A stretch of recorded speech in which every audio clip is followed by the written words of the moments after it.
and welcome to this training session on Safe Quality Food Employee Awareness Refresher Training. My name's Kathy Crawford. Let me give you a little bit of background about myself before we get started. I'm a member of the HACCP Consulting Group, and I was a SQF auditor for about 3 years, so I know the code very well. I've also helped through consulting and training dozens of companies achieve certification. The HACCP Consulting Group is a licensed training center for SQF. So with that background, I'd like to lead you through some of the important things that you should know to maintain your SQF system and also prepare for the third-party audit to continue your certification. First of all, ask yourself, why do we do this? Well, the goal is to make a safe quality product or service that's going to make people happy. The product has to be safe. And so training helps us avoid mistakes that could lead to unsafe product that could hurt people. Most people do things right. In all my consulting, I've seen so many food companies that know how to make a quality, safe product, but they have trouble proving to others that they know that. That's the hard part.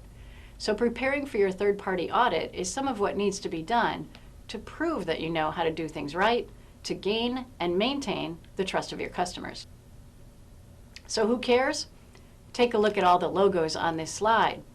These are only some of the corporations that require that you pass a third-party audit such as SQF. You can see pretty clearly that to stay in business in the food industry, it's important to successfully achieve third-party audit certification of your system to gain and maintain trust from many, many corporations. So to keep your job, it's important to get through this audit successfully. The training you receive today will help ensure that.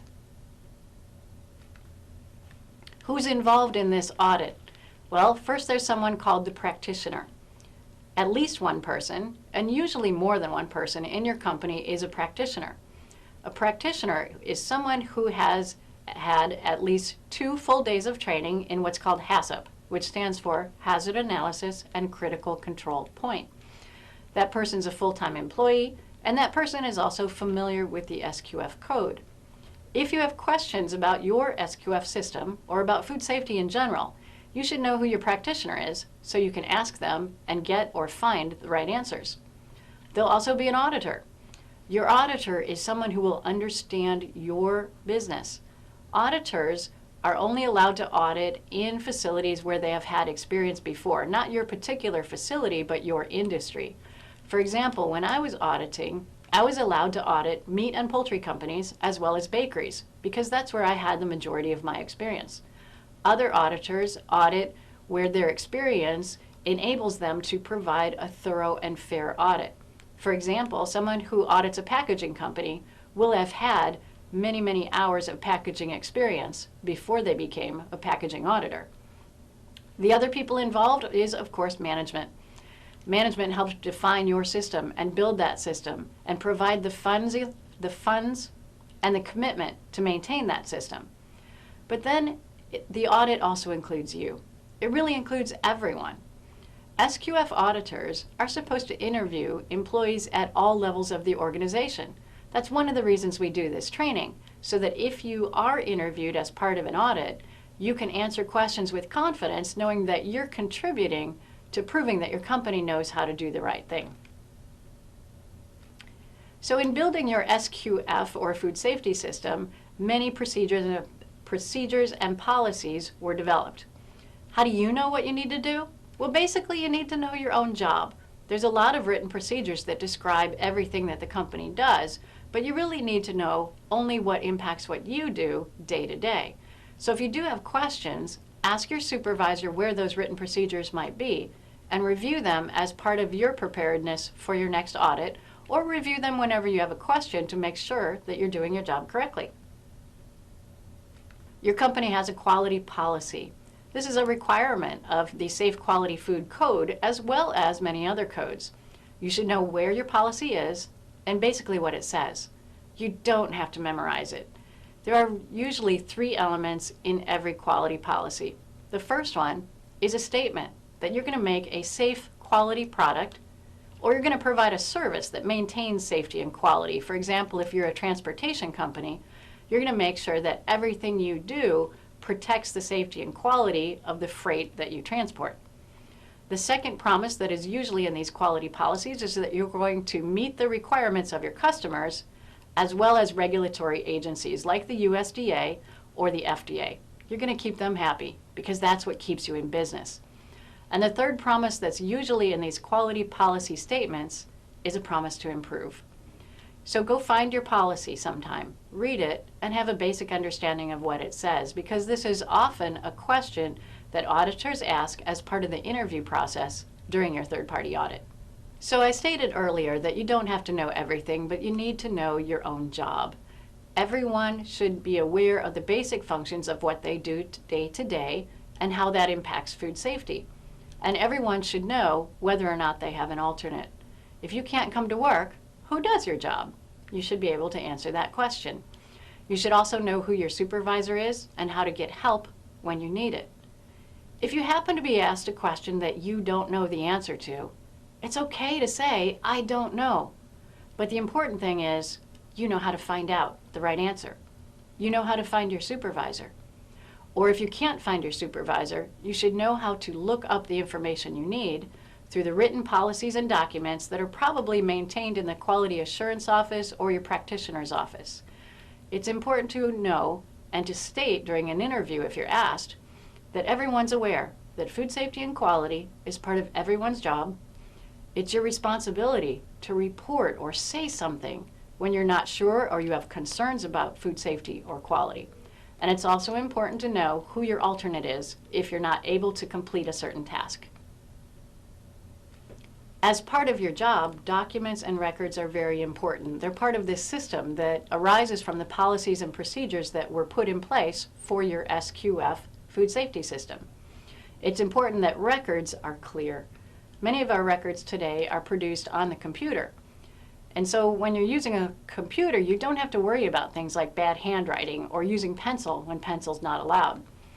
With electronic records, the concern is that the person creating the record must be the person who is logged into the system.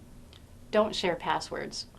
Records associated with food safety must be made by the person who did the activity at the time of the event. That's what creates a legal and acceptable record for this third-party audit. If you happen to be filling out paperwork on paper instead of using an electronic system, make sure you do it carefully. Most records in the food system must be maintained for at least 2 years. So imagine going back to a record that's almost 2 years ago, filled out, and it's old, and you want to figure out what happened on that day. Make sure your records are clear enough so that you can do that if you ever needed to. So always fill out forms completely. Don't leave blank spaces. Don't leave symbols that won't make sense to someone else. Don't use ditto marks. And always sign or initial and date the records that you complete. Important to know as part of your SQF system is that your company has a food safety plan. It might be called a HACCP plan, which stands for Hazard Analysis and Critical Control Point, or it might be called a food safety plan. Within this plan, you had a food safety team that reviewed every step of what you do on a day-to-day basis and thought about the risks that might be involved. They thought about biological risks like pathogens. They thought about chemical risks like allergens or unapproved cleaners. And they thought about physical risks like wood, metal, and glass that can hurt people. And they put those concerns into a plan to make sure that on a day-to-day basis you do the right thing and you identify what's critical in your particular HACCP or food safety plan. Not every plan has a critical step in it. If there is a critical step in your plan, you should know what that is. Ask to see your HACCP plan, or ask your practitioner to describe to you what's critical in your company's food safety plan. Every employee should be aware of some of the details of critical steps in their food safety plans. So a critical step is also often known as a CCP. It stands for Critical Control Point. It also might be called a PC, which is called a preventive control, and in some cases it might be called a process preventive control. Whatever acronym it is known by, the important thing is that you know what's important and what's essential to food safety in your particular process or product. A CCP or a PC is something that must be done correctly every time, or you will stop and you won't ship the product that was made or provide the service that you normally provide. A critical control point or a preventive control is so important that if it's not done correctly, you must stop and repeat the process or hold the product until the situation can be corrected. So some examples of critical control points or preventive controls are here. First, there's metal detection. Very often, metal detection is considered a critical control point. Metal could hurt customers, so finding it in food, and if it got into the food, preventing it from getting to the consumer is essential or critical, so it's a CCP. If metal detection is a CCP or a preventive control for your company, the metal detector must always be on and working correctly. If it's not, you're going to have to stop the process. Another frequent critical control point or preventive control has to do with the control of allergens. In the United States and in other countries as well, allergen errors and allergen concerns are the #1 cause for recalls. It costs a lot of money when we make a mistake pertaining to allergens, and it can cost someone's life. That's why it's so important that we understand allergen control. Labels have a lot of detail on them, and that's how we communicate with the consumer what the allergens might be in our particular process. It's essential that that label is correct. So it's critical that it's looked at, and in many systems, it is a critical control point. Each label has to have the right allergens listed on it. So sometimes it's a critical control point, or sometimes it's a preventive control. Take a look at the pictures on this slide. Can you name the 8 allergens that must be identified by law in the United States? I'll make it a little bit easier for you. Take a look at this slide. This shows the big 8. These allergens in the United States are responsible for most allergic reactions. In other countries, additional allergens may be listed. So if your company exports to other countries such as Canada or the European Union, there are additional allergens that must be part of your allergen control program that I don't have listed here. For those in the United States, the big 8 are sufficient. How do you remember all of these? Well, I think of a wedding. When 2 people get married, they wed. So think of the word wed or weds. W-E-D-S stands for wheat, egg, dairy, and soy. And a wedding has to do with 2 people, so it's a pair. There are 2 pairs of foods that are very similar on this list. Peanuts and tree nuts, and then fish and shellfish. So to remember the 8 allergens that must be listed on labels in the United States, think of WEDS, W-E-D-S, which stands for wheat, egg, dairy, and soy, and then 2 pairs of ingredients, peanuts and tree nuts, fish and shellfish. Understanding allergens can be crucial to maintaining the safety of our consumers. Allergic reactions can lead to death, and that's why we have to be so careful with ensuring labels are accurate.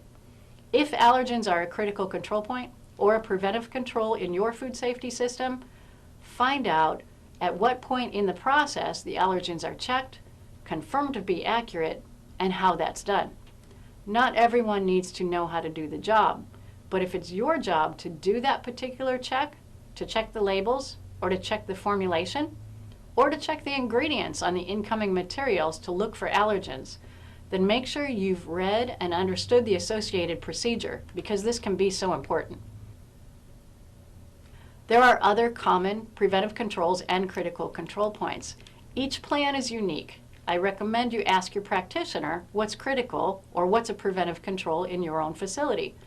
Very often, cooking and cooling are critical control points. Or sometimes formulation control can be a critical control point, or blending, or sanitation measures that might relate to preventing environmental contamination by pathogens such as Listeria or Salmonella. And sometimes supply chain controls can also be a critical control point. For example, making sure incoming materials don't have unexpected allergens or pathogens. Another important topic that every employee should be aware of are GMPs and regulations. GMPs stand for Good Manufacturing Practices. These are defined in the law. They're not just things that your supervisor tells you to do because they invented the rule. Often they are legal requirements written in the Code of Federal Regulations, and you must comply with them based on FDA and USDA rules. So it's the law, and by following those guidelines, it helps keep food safe. GMPs include a lot of topics. This slide shows you a few of them. First, it covers health and illness. If you're not feeling well, you have to decide whether or not you should come to work, or if you should handle food or be near food. If you have a headache, in general, your supervisor is going to tell you, go back to work. But if you have an illness that could be transmitted through food, you shouldn't be touching food. Every person needs to make that decision. Every person should report to their supervisor if they're not feeling well and make that decision together whether or not you might be posing a risk to the consumer. The same is true of visitors and guests in your facility. You should not allow someone to walk through a processing area, touch food, or touch food contact surfaces if they're significantly ill. GMPs also cover hand care, and this is one of the fundamentals of food safety. Wash your hands. I'm sure if you've been in the food safety industry for even the smallest amount of time, someone has told you to wash your hands. About 1 out of every 3 people has staph on their hands. Staph is an abbreviated term for the scientific name of a bacteria that can cause illnesses. 1 out of 3 people has that on their hands, under their nails, or on their body in general. It's important we wash our hands so that we don't transmit that bacteria to food that someone else might eat. Wash your hands after you go to the restroom. Wash your hands after you eat.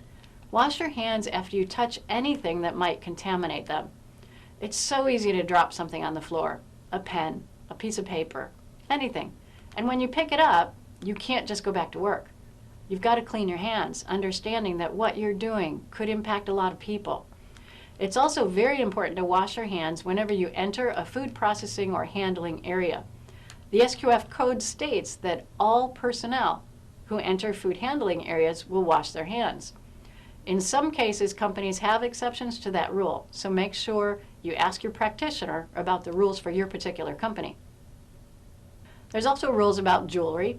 Loose jewelry should never be allowed into a food handling environment because it might fall into the product. There's rules against eating and drinking in food handling and food processing areas. Gum's not allowed, candy's not allowed, food is not allowed. Tasting the food that you produce is also not permitted on or near the production line. Sometimes food has to be tasted. It's part of your quality control checks, but it can't be done near the production line. Drinks sometimes are acceptable, particularly in a warm environment like a bakery or a place where cooking or frying is happening. Often employees are allowed to drink water, but that water typically should be in a clear container, so it's obvious that it is water, and no one is drinking something that might potentially cause harm, such as a drink or beverage that contains an allergen. Other rules in the GMPs address your hair, your clothes, and how you take care of yourself in general. Come to work ready for work, with clothing that's clean and in good condition, that doesn't have frayed parts on it or holes in it. Don't wear clothing with buttons. Many companies prohibit that because buttons can fall off. Snaps, however, are often acceptable, as are zippers, because if they fell off for some reason, they would be detected by the metal detector, which is probably part of your process. So find out the rules for clothing in your facility. Sometimes a company will provide clothing for you, sometimes you wear your own clothing. Sometimes clothing has to be color-coded, which means in certain areas, perhaps only blue is worn, and in another area only white. And that's to help distinguish and separate particular areas of a food company to further enhance food safety. If you don't know the rules for clothing in your own facility, ask your practitioner. Another important part of GMPs, as you can see on the slide, is care for wounds. If you hurt yourself at work, you need to get a Band-Aid and take care of that away from the production line. One of the things that helps ensure that our food supply stays safe and clean is that if someone has been injured and has chosen to use or needs to use a Band-Aid, that Band-Aid needs to be brightly colored. And the reason for that is because there's always the potential that for some reason it might fall off during the day. And if that should happen, it needs to be found, and any food or contact surfaces that were touched to that Band-Aid or near that Band-Aid need to be re-cleaned or thrown out because of the potential contamination. So don't just use a Band-Aid that you might have had from home. Get one from your supervisor.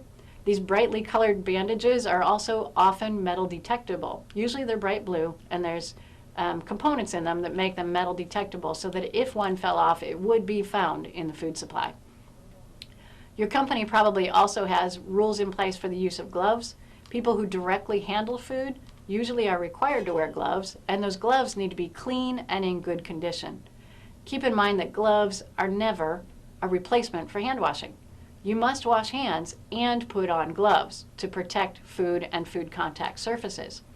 And when you take gloves off, if they're disposable, throw them away in the appropriate place, not on the floor, but in a trash container. If you have gloves that are reusable, make sure when you take them off, you set them down someplace that's clean, otherwise you can't use them again. As an auditor, I found gloves in all kinds of places. On wooden pallets. Pallets typically aren't clean. In lockers. Lockers aren't necessarily clean because you have your personal items there as well. But one of the most common places where I would see gloves that are reused is in people's back pocket. They'd take their gloves off and put them in their back pocket. Well, in the food industry, it's really your responsibility to be able to defend anything you do and prove that it's safe. I don't know if your back pocket is clean, therefore I'm going to assume that those gloves are dirty and they should not be used again once you've put them in your pocket. So ask your supervisor or your practitioner what the rules are in your own company about hand care, glove use, and glove storage. And that includes storage of other items as well, such as aprons, smocks, or bump caps or hard hats if you use them in your facility. An important topic to be aware of in the food industry is pest control, and that's also part of GMPs, which are in the regulations. Every food company needs to ensure there are not rodents or insects or other animals or vermin of concern. So if you have a concern about pest control, make sure you report that to the person in charge or your practitioner. You probably have bait stations somewhere around your facility on the outside. They look something like the black box on this screen. Keep in mind, bait is poison. Don't forget that. And you handle food or food contact surfaces potentially as part of what you do for a living. So if you touch a bait station or touch bait, you must wash hands before you return to work. Most companies prohibit employees from touching bait stations, and they hire another company to handle pest control for them to make sure that it's done appropriately and legally. Things you can do to contribute to pest control include very simple things, like don't leave food in your locker overnight, or don't leave food in the kitchen for extended periods of time. Keep containers closed if they have food in them. Also keep doors fully closed. You see the picture on the slide of the door that's been propped open? I've seen so many cases where that happens because someone doesn't want to get locked out and they just wanted to go outside for a minute. Doors that are propped open and are forgotten and left open create a risk for pest control. They also cause companies to lose points on your third-party audit, so make sure you close those doors. Remember, pest control is about insects and rodents and birds and any animal that could pose a threat to the food supply, and that includes pets. Sometimes drivers going on long-distance trips will keep a dog with them or a companion animal.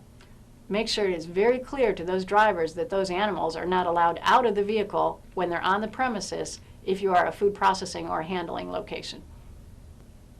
Another important aspect of what you should do every day to contribute to food safety is preventing foreign objects in the food. The foreign objects that are usually of concern include wood, metal, and glass. And those are the three categories that most auditors want to see that your company is addressing so that you keep those items out of our food supply. So to do that, you minimize wood. If something is made of wood and you don't need it, don't have it in a food processing area. Very often we need to use wood pallets, but our wood brooms or our tools with wooden handles could be replaced with others that don't use wood. Or clipboards that use a wood base could be replaced with plastic or metal, which is much easier to clean. Another thing to watch for is the use of tape. Tape is acceptable in certain circumstances provided it's clean and in good condition. But tape gets old and tape gets frayed, and small pieces of tape that might get into the food supply are simply unacceptable. So it really takes everyone to be on the lookout for tape in the plant, remove it if it's not needed, and repair or clean the surface where that tape was. Glass, I mentioned earlier, is definitely a concern. It's a significant hazard to the food supply. So glass is usually extremely limited in the food handling environment. There may be lights, but those lights are covered and protected. There may be covers over dials and gauges on your equipment, but it's part of your job, as well as others in your company, to take a look at that equipment every day and report if it's been broken or cracked, because it's such a dangerous potential to contaminating the food. Make sure necessary glass is protected and it's inspected daily. Also, as part of foreign object prevention, you want to make sure you don't have preventive measures in place that are temporary repairs. I call it creative engineering. Sometimes employees will use cardboard or tape or string to repair something when they should have used a maintenance work order, or they should have gotten something repaired correctly. Temporary repairs are not acceptable, and they will often cause food safety concerns because tape, cardboard, and string can't be cleaned. And these food safety concerns also lead to loss of points on your audit for your third-party audit for SQF. So make sure and check your area daily for potential foreign object contamination. Anything loose that might get into the product, anything broken, needs to be reported. And don't forget to look up and down. Peeling paint on the floor is not acceptable. Peeling paint on equipment is not acceptable. And anything on the ceiling that might be hanging down or is unnecessary ought to be removed. Another key topic to get ready for your SQF audit and to maintain a safe environment day to day is sanitation. Every employee should keep their own area clean and neat. Make sure trash only goes in trash containers that are labeled for trash. A cardboard box usually is not a trash container. Also, don't use containers that are used for your own product, your finished product, for anything else other than your finished product. That's just inappropriate. Make sure trash isn't overflowing, it's taken out routinely, and this is for sanitation reasons as well as pest control reasons. Make sure if you participate in the cleaning process that you only use company-approved cleaning chemicals. If you run out of something, it's generally not okay within your SQF system to run across the street and buy a cleaner. You have to make sure cleaners come from an approved source and that you have the chemical safety data information pertaining to that cleaner on hand at your facility to make sure that you're communicating hazardous concerns to the employees who use chemicals. If you look at the fine print on some of the containers that you might buy at the store for cleaners or even pest control substances, on the back in fine print it'll say for household use only. As an auditor, if I found something like that in the facility, I would show it to the person and say, well, is this your household? And the answer is usually no, which implies that that chemical didn't belong there and shouldn't have been used in that environment. So make sure you only use chemicals that are approved for your own company. Make sure cleaning items are used in appropriate places. Many times they're color-coded or they're labeled so that items used in a restroom are never used in a food handling or food processing environment. And in general, clean your area. If something's not needed, get rid of it. That includes paper, chemicals, samples, small parts. Anything you can do to make a more sanitary environment contributes to the safety and quality of the product, as well as contributing to the success of your third-party audit. There are a few other topics that you ought to be aware of to prepare for your SQF audit. Not everyone participates in each topic, but it's good to be aware of what your company does to protect your product or your service in the food industry. Your company has a list of approved suppliers. Probably your purchasing agent or your purchasing department is responsible for that program. Make sure items only come from approved suppliers. You also have a system for chemical control. Chemicals should have an SDS sheet, that stands for Safety Data Sheet. Every employee should know where those are. If you don't know where those are, ask your practitioner or whoever takes care of health and human service safety-related issues at your company. Chemicals should be locked and stored away from food and packaging, and all chemicals should be labeled. One spray bottle in use with a chemical that isn't labeled can be cause for risk to the food, but it can also be cause for loss of a point during an audit. It's also important to understand your visitor policy. Even your auditor is a visitor, and you should treat that person as a visitor. Make sure they use a visitor badge if that's what's required. Make sure they're escorted at all times and not left alone in the plant. And make sure all visitors follow your GMP rules. Your company also has a business continuity or crisis plan as part of the Safe Quality Food system. Often these plans are the responsibility of management, but everyone in the company should be aware of the fact that you do have a plan. You have a trained crisis management team who knows what to do. You also should be aware that that plan is tested. You may have had a fire drill. That's a test of your business continuity plan. Or you may have had someone check a generator to make sure it still functions monthly or quarterly. Or you may have had someone test emergency lighting in your facility. That's a test of your business continuity plan. The important thing in a crisis is to set your priorities. We always take care of people first and then the product. So for example, if there were a fire, or even if you had a fire drill, the first thing that you do is take care of the people. Everyone exits the building. You go outside and make sure everyone did indeed exit. When you come back in the building, think about people again, but also the product. During an evacuation procedure, whether it's a test or a real event, sometimes things can move or things can happen that might be unexpected. Make sure you check your area for any changes. Make sure that it's still in sanitary condition and still appropriate for processing and handling food. As part of your business continuity and crisis management system, your company also has a recall and trace system. To contribute to this system and make sure it's effective, everything you handle needs to be labeled, needs to be identified so that it can be traced. Traceability means, very basically, knowing where something came from and knowing where it went. Every company is responsible to be able to trace things one step forward and one step back. And a recall is having the ability to bring things back should it be discovered that there might be something wrong with them and that the product is unsafe. Your company has a recall program that should be tested at least once per year. And it's more than just testing traceability. Traceability is simply knowing where it came from or knowing where it went. Testing a recall system is different. It's knowing how to conduct a recall. It's knowing how to contact your customers quickly. It's knowing how to contact and work with the FDA or the USDA and your certification body or auditing company, because they too need to be aware if your company has a recall, because that's an important food safety event. And one of the purposes of certification with third-party audits is to increase trust between you and your customer. When you have a recall, sometimes that trust is damaged. So it's important to communicate to the individuals and authorities as necessary to maintain trust and work through that process together. So your recall plan and your traceability system are to be tested at least annually, and records are maintained for that test. Your company also has a food or product defense plan or system, and it includes measures that are taken to prevent deliberate attacks or events of contamination of your product or service. And it includes some security issues like keeping doors locked or checking visitors or making sure visitors have visitor badges and sign in and out of your facility.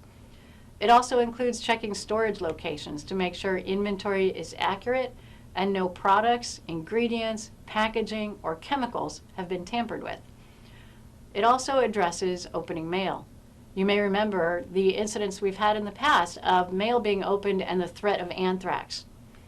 To counter that threat or the concern that it might happen again, mail should never be opened in or near food handling and processing areas. And I highly recommend that those who handle the mail download from the internet the free copy of material from the U.S. Postal Service on how to handle suspicious mail. It's good to review that once in a while to make sure that you know what to do. Fundamentally, the key part of a food defense program is that every employee knows that they should report their concerns to their supervisor or to the practitioner. So sometimes things don't go right. Every SQF program includes a system for corrective action. Corrective action is what you do to fix a problem. It's not a punishment. So the important thing is not to hide your mistakes, but to fix them. Your auditor isn't expecting you to be perfect, but your auditor is expecting to see a company that knows how to manage a food safety system, that can handle it if a mistake occurs, they prevent that mistake from causing harm, and they learn from that mistake. So a simple quick fix is often called a correction. Corrective action is where you have to do more to make sure something doesn't happen again, to make sure it doesn't repeat itself over time, and to make sure it isn't happening in other places in your facility. An example that's often used when training auditors for SQF is a hose that was left on the floor. According to the code, hoses really shouldn't be left on the floor because that's a contamination potential. So if one of those is observed and it's taken off the floor, that can be a quick correction. But if you see one on the floor in one room and another hose on the floor in another room, now there's becoming a pattern that might be a significant threat to safety. So this might merit corrective action and not just a correction. So corrective action includes asking people, why did that happen? Did you get training on this? Is it because we don't have the hardware necessary to hang the hose? And do we have this problem in other locations throughout our facility? Corrective action is always a bit more thorough, and it's always documented compared to corrections. All corrective actions should have records, and you should maintain those records so that you can look for patterns within your own system and demonstrate that the company is improving over time. So again, I want to remind you, your auditor doesn't expect you to be perfect, but they do expect to see a company that knows how to respond from mistakes and learn from them. Another aspect of your SQF system is that you have a procedure in place for non-conforming product or equipment. So this is for food that might not be quite right, or packaging material that doesn't look right, or the printing isn't correct, or even for equipment that shouldn't be used. Each company has their own system on how to label this. Often it's called a hold tag. Sometimes for maintenance systems, it's called a lockout tagout tag, which indicates very clearly which equipment should or should not be used. You should know who's allowed to put those tags on. You should know what they mean, and you should know who's allowed to take those tags off. Those tags are an important part of protecting the food supply and protecting from people using something that they shouldn't use because the condition of it or the status of it isn't known. Within the SQF system, your company has many lists that had to be developed to demonstrate compliance to the code, and this shows some examples of those lists on this slide. One of them is a list of documents. A question an auditor might ask you is, how do you know that form or that procedure that you're using is current and that it wasn't changed perhaps last week? You should be able to answer that question. If you're allowed to print your own forms or documents, you should be able to demonstrate that you know where they come from. Having a document list helps you make sure that what you're holding is current and accurate as compared to that list. You also have a list of raw materials and finished product, and that helps demonstrate that the raw materials you use come from approved suppliers, and your finished product is on a list of items that you make that have specifications in place. You have a training list that indicates who has been trained in what. You have a list of services that your company uses. You also have a list of glass and chemicals that are in place in your facility. It may not be your job to maintain these lists, but it's part of your training to be aware of those lists. It's part of your training, to be aware of those lists, because if you're aware of changes that may impact one of those lists, you should talk to your supervisor or your practitioner to make sure those lists remain accurate and that you're not accidentally using an unapproved item. So when the time comes for your audit, an auditor will show up at your facility, and the typical audit lasts 1 to 2 days. Your auditor's job is to collect objective evidence that you're doing the right thing, that you're making a product that's safe and that's a quality product. And when I say collecting evidence, that means using interviews, observations, and record review to determine whether or not you're following the requirements of the SQF code, as well as any internal requirements that your company has, or any company requirements that you have because your customers informed you of things that must be done. So your auditor will talk to others, they'll look around the plant, and they'll look at your records. Don't be afraid if you notice your auditor taking a lot of notes. It's their job to remember quite a few details pertaining to your facility.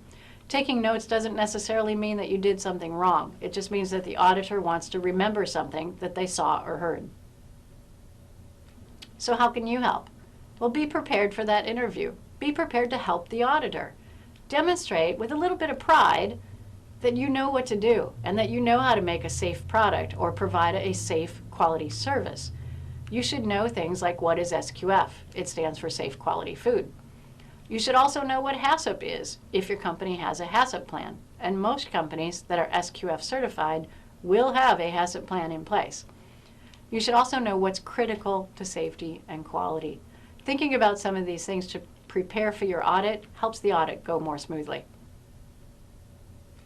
So as a result of the audit, you will have a score. And your goal, of course, is to achieve an excellent score, but sometimes points are lost. So I want to explain how that system works. A minor nonconformity is a small mistake. It's a lack or a deficiency in your system of some sort where you didn't do what the code said you had to do, or you didn't do what a company policy said you would do. And if things continued in that direction, it might lead to a food safety risk. It doesn't mean a food safety risk is present. It means it could lead to one. So that's a small thing, it's a small mistake, and it's a 1-point loss. An example could be the auditor saw one person come back to work and forget to wash their hands. And they almost started touching food product, but it occurred to them they didn't wash their hands, so they went back and did it. They didn't actually follow the rules because upon entry, you're supposed to wash their hands. But there was no food safety risk because they didn't touch the product. So in this case, it might be a minor nonconformity. A major nonconformity is more serious, and it's a 10-point loss because in this case, there are unsatisfactory conditions and there is a potential food safety risk. So a major nonconformity usually arises when there is something very significant that the auditor observed or there's several mistakes related to the same topic. For example, they might have seen a door propped open, and then they might have noticed that a pest control trap or a bait station was missing.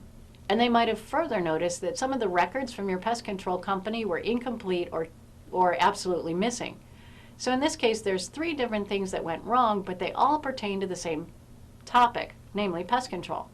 So instead of writing 3 minors, they might consider a major nonconformity, which in this case would be 10 points instead of 3, because they're all related to the same topic.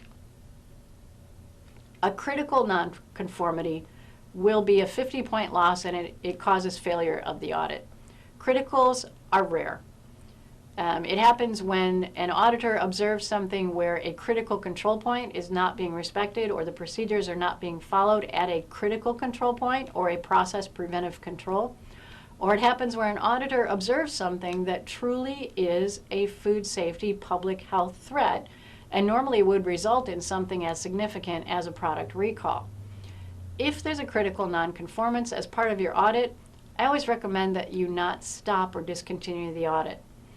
Most auditors, when they observe something that they think will be a critical, will pause, inform management and the practitioner of the situation, possibly call their home office to discuss the situation, and then continue the audit. Because you want to know, even though you may have made a significant error in one aspect of your food safety system, you want to complete the audit so that you've looked at all other portions of your system and you know the status of that system. So what you can do as an employee to help prevent a critical nonconformance and failure of your audit is to know what's critical. Make sure you know what's critical to food safety in your own facility. One thing I didn't mention about a critical nonconformance is that a critical could be when an auditor finds evidence of falsification. Remember, this is about trust. So if there's ever evidence that someone cheated, someone lied, someone wrote something down that just was not true, that's falsification, and it can lead toward failure of your audit. A very specific example would be if your auditor walked onto the production floor, let's say at 12 o'clock, and your procedures require a metal detection check every hour at 11, 12, and 1. And on the production floor at 12 o'clock, they see that the 1 p.m. check has already been filled out. That's not true, it's falsification, and can be cause for failure to the audit. So make sure, whatever's going on during your audit and every day, really, as part of your food safety system, make sure you're honest. Remember, mistakes are okay. That's what corrective action is for. Lying or falsifying things is never okay. So your goal is to achieve an excellent rating. The scoring system is here on the screen. Between 96 and 100 points will achieve an excellent. So that's only 4 small mistakes within the course of the audit, which is often 2 days long or longer. Between 86 and 95, you get a good rating, and between 70 and 85, you get complies. Complies, good, and excellent are still considered successful, meaning your company will be certified. Between 0 and 69 points is a failure, and you will not be certified. If you were certified in the past, your certification will be suspended and removed if the issues are not corrected. The reason the complies rating is also in red is because if you score between 70 and 85, your company will be required to have audits twice a year instead of once a year. So while the ultimate goal is an excellent, you can still do very well if you get a good. But you really want to try to avoid that category of complies because you'll have audits more often, and that's expensive.